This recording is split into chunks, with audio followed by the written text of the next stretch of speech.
Hello, today I'm going to be speaking with Janet Fallon.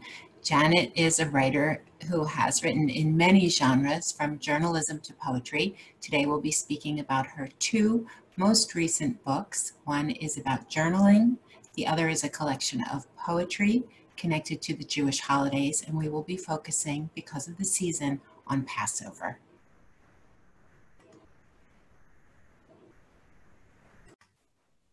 Hi, Janet. Hello, Lynn. How are you today? I'm fine. How are you doing? I'm doing okay, all things considered. Good, good. I'm glad. Well, thanks Yeah, for making time to talk to me. it's always my pleasure. I know you have written many things, and today we're going to talk about your two most recent books. Okay, great. Do you have them handy? Can you show us? Can you Do I have flash them at us? to? Of course they do. This one is the Jewish journaling book. Okay. And then the more recent one is In the Spirit of the Holidays. The Jewish journaling book is, as it sounds, it's a book all about journaling. I've been journaling since I'm 7 years old. I'm now 65, so I'm doing it a long time. And it's everything I know about journaling with the Jewish perspective. Okay. And then In the Spirit of the Holidays is a compilation of 146 poems about all the different Jewish holidays that I wrote over the course of about 30 years. And what's really interesting is that if you think about it, the books are very much related, not only because I wrote them, obviously, but the kind of material that you can cover and write about in a journal is often fodder for something more public if you want it to be. So being a good journalist, so literally, can help you be a writer of other things that are perhaps more public. It works really, really well. So they're So they're very connected closely very related. closely. Yeah, they're really close. And you teach a lot of journaling workshops in different I do. venues and formats, don't you? I do. I've been doing it for years. I've taught journaling to just regular old organizations, but in the past years, I've been doing journaling with people who are affected by cancer, either survivors or people dealing with it right now in their own health. Yeah. I've also done journaling for people considering bariatric surgery, and I've done journaling in different churches and synagogues, and it's basically the same material. You know, it works, and you can just put a different spin on it for the particular organization. But I just think journaling is great. And given what we're all going through right now, I've been noticing that on my journal feeds, I've been getting a lot more people writing in, and that people are finding journaling is helping them get through this difficulty. I would imagine. I see a lot about gratitude journaling, which is always great, but there's a whole lot more too. So That's terrific. yeah. Well, given the season, I want to talk to you about Passover. Great. Tell me about your relationship with the holiday of Passover.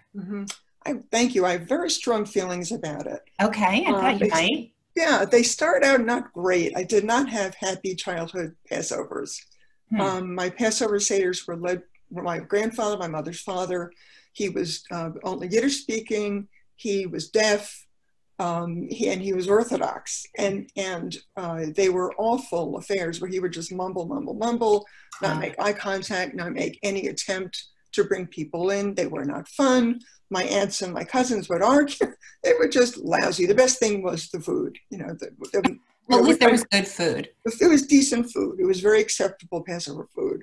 Okay. But they were really unpleasant. And I was looking forward to growing up and being able to sort of take Passover in my control more. And that happened after I was 29, because at 29, I became an adult bat mitzvah. I did not do it at the time that other people did, but I did it at 29.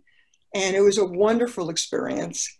And I said to myself, okay, I'm now, a full Jew. I'm part of the fold. And I want to lead them. I'm taking over this Passover stuff. Yeah. And by then my grandfather was gone, of course. So it was my parents and our family. Okay. And I had a feeling my father would be happy if I relieved him, because my father was a very articulate man, but he would mumble when he was not happy. And he would mumble through Passover, and I could tell this was not fun for him. So after my bat mitzvah, I said, Dad, can I take it over? And I think he was thrilled. I think he was really happy for somebody who was interested in it to take it over. And I tried over the years, as I still do, to keep things interesting and bring in new readings. And I also felt really good as a woman to lead the service with my father sitting next to me. It was That's very lovely. nice. So since I've been 29, I have been leading the Seders up until this year. So And you've so changed your relationship and it's now a positive relationship with the holiday. I think so. And I think because it's a wonderfully malleable holiday. You Well, can, that's what I wanted to emphasize, because my sense of Passover is that, first of all, it is a holiday that is celebrated in the home. correct. But this year, given Yes. the coronavirus, we are really in the home and we're Yes. limited. We're not able to invite other family members from outside as we Right. used to.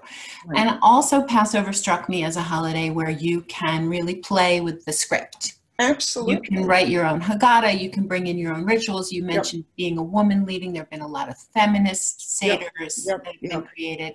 So Yeah. can you talk about some things this year that you think people can do to celebrate Passover? And you mentioned fun a few times. Make it fun and make it Mhm. meaningful as well. Sure. And my family is doing what I think some bunch of other families are doing, which is to have a Seder through Zoom.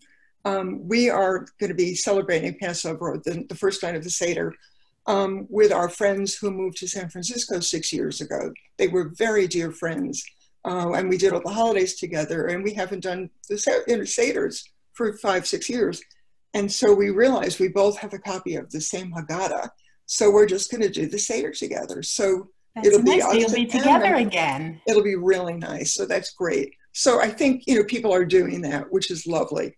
I also know there's a movement, I'm not remembering the name, but there's a movement led by the daughter-in-law of one of the women who was murdered at the Pittsburgh synagogue. And it's something about inviting two strangers. And the feeling is that if everybody invites two strangers to their Seder, we'll start to get to know each other better. And I think it's a really, really nice idea. So I think it's easy with Zoom to invite new people to the Seder if you want to. Okay, so there you go. I'm wrong. We are actually maybe going to wind up with more people at our Seder than ever before. Perhaps, or different people. I mean, Yeah. It's sort of wonderful to invite a person who's never been, because they really know nothing. And you get the opportunity to, explain it. And everybody who's been there for years also benefit from the explanations. We forget, or we just don't want to think about it too much. So it's a good way to sort of refresh it. It's nice to hear it again. There are, wonderful parts of the Haggadah that you can really play with. One that would be perfect this year was the 10 plagues. And obviously right now we're dealing with a big fat plague. Yes. But it would be interesting to write a list of what are the modern plagues. What can get us down? What can keep us from living the way we want to live? So you could write your own list of plagues, which is neat. Mm-hmm. You'd have to be careful about when you put your pinky in the wine and you drop it. Be careful. I have many tablecloths that are purple in spots, and I like the purple there actually because it shows they've been used over the years. But that would be one activity. Another nice activity, and this could be for kids as well, is to imagine your ideal Seder table. Who would be there? And the people who be there don't have to necessarily be alive. They don't have to be people you knew. They could be people you'd like having their energy at your Seder. And that's really fun to do it. And if you want to get into it further, you can draw the table. You can do things like that. So that's another thing you can do. Another exercise that's based in journaling. I mean, one of the journaling tools is called an unsent letter, which is as it sounds. It's a letter you write, not intending to send it. And you can write an unsent letter to, for instance, Elijah. And you could read it to the service at the Seder if you want to. And, Elijah, I've been calling you for 35 years. Why aren't you coming? I keep pretending that you're drinking that wine. Right. And do you not like my brisket? I mean, what's the problem here? So, that's another thing that's sort of fun to do. Okay. You can also think about a concept that I like a lot and use in my journaling a lot, which is a list of dependable joys. What can you count on most of the time to make yourself feel better? Not necessarily to go from depression to euphoria, but from okay to a little more okay. And a nice thing to do, I think, in advance of a Seder would be to do a list of your own dependable joys of Passover. Okay. And that you may find that one of the things on the list is Aunt Tilly's recipe for gefilte fish, in which case, try to do it. It may also be, a particular prayer, or you may have another interpretation of something that's in the Seder. and you might want to bring that because that's a dependable joy for you. But that would be a good way to plan the Seder. What do you really want there? What's going to make you happy? Think about your dependable joys ahead of time. Absolutely. That's Dependable so joys, by the way, are great in general. They're really good under times of stress. And that as we're going through this pandemic, it's a good idea to do dependable joys. You know, what can you count on? Yes. Even for going through this, what can you count on? Well, I think of a friend who, instead of saying, how was your day, says to me, what went well for you today? And, you know, if she had said, how are you? How was your day? I would have said, well, this went wrong and this went wrong. Yeah. She says, what went well for you? That's nice. Oh, yeah. Okay, good. That's a nice positive spin. It is. Really nice. And it sounds like that's what you're saying as well. I try. To keep it positive. Try to. So a lot of the poems in your book, your most recent book, are Passover poems. Correct. Would you share some of them with us? Share a few? I would be happy to. Okay. I think I mentioned chicken soup before. And, you know, everybody has their chicken soup favorite. And I have chicken soup favorite memories, and they have to do with my grandmother, the one who was married to the person who led the Seders. And she died when I was young. It was really a big loss for me. I didn't really get to know her. So this is called Soup. My bubby, who passed away 2 months after President Kennedy was killed, keeps company with me in the kitchen every year when I make matzo balls. Wearing an apron around her waist, I don't. Her thin white hair in a loose, low bun, her feet achy and scuffs, her skin like my mother's face, her nose with a dent like all the Frankel girls, her fingertips red. She urges me to use salt and schmaltz, better for taste, I don't. And to mold little balls because they puff up like pride in the stock, hers chicken, mine mock. And after they rise and float, you slice the carrots diagonal and the celery straight for contrast. And to give the men 2, the biggest, and the children 1. And to skim off the fat, but not all, for Tom. And to serve it piping hot, as if to President Kennedy, he should rest in peace. Soup making skipped a generation in my family, so she smiles her tired smile. The one I know from photos, adjusts her steel spectacles upward, urges me again to wear an apron, I don't. And as the soup simmers, escaping as mist, she disappears as it rises and floats. That's beautiful.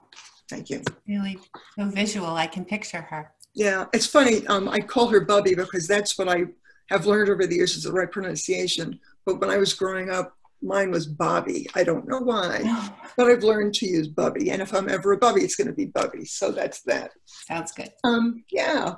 Another one, let's do this one since we're talking about the table. Lynn, you and I are the same generation. And my guess is that you sat at the children's table when you were a kid, that there was the bigger tables. I might have. Well, I grew up at the children's table, and it was never quite as nice. So let me tell you about the children's table. The children's table always had plates from another set, and the odd forks and spoons and shaky legs, and the tablecloth that barely spilled over the edges and the spilled wine stains. And this soup filled only halfway up, and the white meat chicken slices, and the grape juice till you sneaked wine, and the lumpy leftover puddles of gefilte jelly, and the kids' haggadot with drawings of Moshe, staff in hand, and the delight and disgust enthusiasm for the plagues, and the dread of who's the youngest for the 4 questions, and the fight to find the afikoman to barter, and the parted borders separating it from the grown-ups, with their matched sets in silver, and almost thick as honey Concord grape, and the choice of dark or light meat.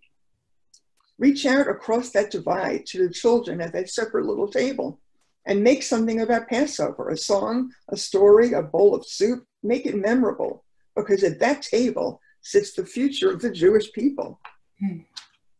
So take the kids seriously. That's so nice. Thank you. Thank you for sharing all of these ideas. I feel like my Seder is going to be better than ever this year. That would be wonderful. I hope it is for your sake, and for anybody else who can take any of these ideas and use them, please do. And the books, of course, are available. We will make sure. Great. And thanks for having me on, Lynn, always. Appreciate it. It's a pleasure. Happy Passover. And to you. Thank you. Bye-bye. Bye.